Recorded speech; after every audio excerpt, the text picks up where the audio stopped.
Hyundai et Kia occupent la deuxième place derrière Tesla dans les ventes de véhicules électriques aux US. Ah bah, c'est plutôt une bonne performance, je dirais. Aux US, Hyundai et Kia étaient considérés comme des voitures bas de gamme et peu fiables, mais désormais non seulement leurs véhicules électriques sont considérés comme au moins aussi bons que les Tesla, mais ils sont également moins chers. Ça a conduit à une très forte augmentation des ventes en très peu de temps.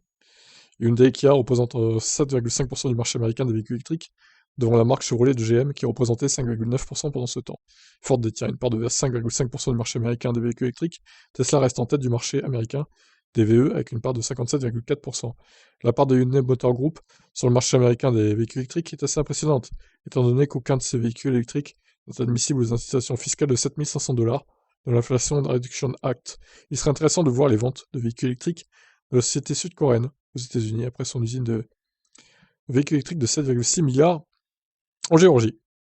Donc Hyundai a déclaré avoir vendu 33 918 véhicules électriques et Ioniq 5 et 12 999. À un près, c'était 13 000 quoi. Ioniq 6 en 2023 de sa marque Hyundai. Donc ils ont vendu quasiment, ils ont 2,5 fois plus de Ioniq 5 que de Ioniq 6, c'est fou. Hein.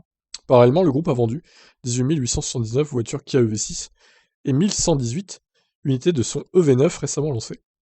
Bon, Kia vend moins que Hyundai pour le coup, mais bon. Inside Eviz estime que Kia a vendu entre 11 000 et 12 000 véhicules électriques Niro en 2023. Comme le montre l'historique des ventes de véhicules électriques de Hyundai et Kia en 2023 aux États-Unis, le constructeur automobile sud-coréen s'est concentré sur des catégories spécifiques du marché américain des véhicules électriques. Hyundai est une des rares entreprises à produire des berlines électriques, tandis que les trois grands constructeurs automobiles américains se concentrent sur la fabrication de gros SUV et de camionnettes.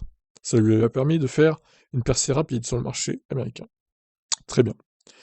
Bon bah voilà, moi je suis un fervent supporter de Hyundai Kia. Hein. Après, si un jour il y a mieux ailleurs, j'irai ailleurs, mais pour moi, ils cochent toutes les cases. Hein. Hyundai Kia, clairement, ils ont le V2L, ils ont des véhicules efficients, ils ont des véhicules pas trop chers, ça va. Ils ont une autonomie très bonne parce qu'au final, ils ont des batteries de bonne taille, 64 kWh en gros, quoi. Entre 58 et 77 même, avec du 64 au milieu.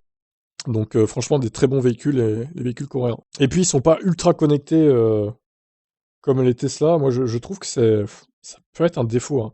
Parce que quand ça commence à merder, toutes ces ultra connexions là, c'est la merde après. Hein.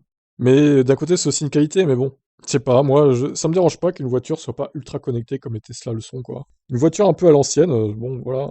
Enfin, pas à l'ancienne, mais entre les deux, quoi. Entre une voiture à l'ancienne et une voiture ultra connectée, il faut un juste milieu, je dirais. Et Hyundai Kia est très bien dans cette zone-là.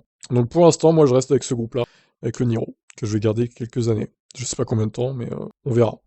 Au moins aussi longtemps que le Kona, je pense. Voire peut-être plus. On verra ça dans 4-5 ans. Allez, bye.